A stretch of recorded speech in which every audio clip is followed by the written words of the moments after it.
आता आणखीनही महत्त्वाच्या घडामोडींचा आढावा घेऊयात। राहुल नार्वेकरांची विधानसभा अध्यक्षपदी बिनविरोध निवड होणार। राहुल नार्वेकरांच्या नावाची उद्या घोषणा होणार। फडणवीस, शिंदे, अजित पवारांच्या उपस्थितीमध्ये नार्वेकरांनी फॉर्म भरला।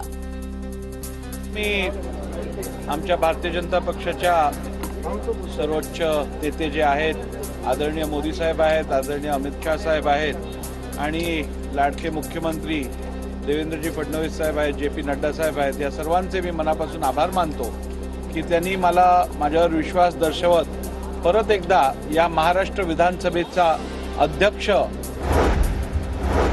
विरोधी पक्षनेता आणि विधानसभेचे उपाध्यक्षपद मिळावं, सीएमकडे मागणी केली। फडणवीसांनी आमच्या मागणीला सकारात्मक उत्तर दिलं। नाना पटोलेंची प्रतिक्रिया। नाना पटोले आणि भास्कर जाधवांनी फडणवीसांची भेट घेतली। विधानसभेचं उपाध्यक्षाचं पद हे विरोधी पक्षाकडे असतं, त्यामुळे या दोन्ही जागा विरोधी पक्षाकडे मिळाव्यात अशी भूमिका आम्ही त्यांच्यासमोर मांडली आणि त्यांनी सकारात्मक उत्तर दिलेलं आहे। आज 114 पैकी 106 आमदारांनी शपथ घेतली। 8 आमदारांचा शपथविधी अजून बाकी। 8 आमदार उद्या शपथ घेणार। सत्ताधारी आमदारांसह महाविकास आघाडीच्या आमदारांनी घेतली शपथ। नाना पटोले, विजय वडेट्टीवार यांनी हातामध्ये संविधान घेऊन विधानसभा सदस्यपदाची शपथ घेतली। शिंदे कुठेही नाराज नाहीत, जोमानं काम करत आहेत। सामंतांची प्रतिक्रिया। तर मंत्रिमंडळ सांभाळायला तिन्ही नेते सक्षम। मंत्रिमंडळ विस्तार लवकरच होईल। उदय सामंत यांची माहिती। ॲडमिनिस्ट्रेटिव्ह काम हे शपथ घेतल्यानंतर तातडीनं सुरू झालेलं आहे। ते कुठेही नाराज नाहीत। आता हे सांगून सांगून आम्ही देखील थकलेलो आहोत।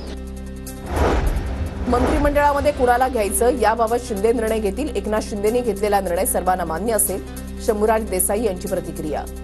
कुणाला संधी मिळावी, कोणाला कुठलं खातं मिळावं याच्या बाबतीत शिवसेनेतला निर्णय हे फक्त आणि फक्त माननीय एकनाथजी शिंदे साहेब घेतील।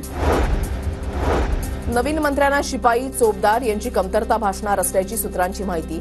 सामान्य प्रशासन विभागाकडे कायमस्वरूपी 30 शिपाई कार्यरत, तर 1998 पासून विभागाकडून शिपाई पदाची भरती नाही। शपथ न घेण्याविषयी माहिती नसल्यामुळे काल शपथ घेतली मी महाविकास आघाडीसोबतच। विनोद निकोले यांचं स्पष्टीकरण।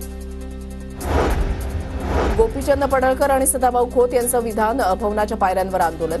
ईव्हीएमच्या समर्थनार्थ खोत आणि पडळकरांचं विरोधकांना उत्तर।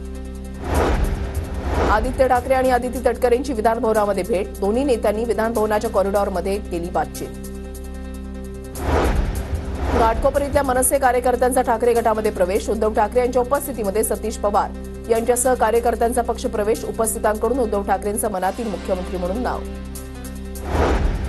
मनसेच्या पदाधिकाऱ्यांचा ठाकरे गटामध्ये प्रवेश। मनपा निवडणुका डोळ्यासमोर ठेवून मनसेला बदनाम करत असाल तर धडा शिकवल्याशिवाय राहणार नाही। मनसे शाखा अध्यक्ष अविनाश कदम यांचा इशारा। आपल्याला एक सांगू इच्छितो, महानगरपालिकेच्या निवडणुका आज डोळ्यासमोर असताना जर तुम्ही मनसेला बदनाम करण्यासाठी असा खोटा अपप्रचार करणार असाल तर येणारी महानगरपालिका ही जवळ आहे व महाराष्ट्र नवनिर्माण सेना तुम्हाला धडा शिकवल्याशिवाय गप्प बसणार नाही। जनतेच्या मनामधले मुख्यमंत्री कोण होते? ठाकरेंचा उपस्थितांना सवाल। उपस्थितांनी उद्धव ठाकरेंचं मनातले मुख्यमंत्री म्हणून नाव घेतलं। चोरांचे, दरोडेखोरांचं राज्य उलथवून टाकावं लागेल, ठाकरेंची टीका। जे काही सर्वे चालले होते त्याच्यात जनतेच्या मनातला मुख्यमंत्री कोण होता? उद्धव साहेब। मग त्याची दांडी कशी उडाली? हे सगळं चोरांचं आणि दरोडेखोरांचं राज्य आहे। हे राज्य आता आपल्याला उलथवून टाकावं लागेल।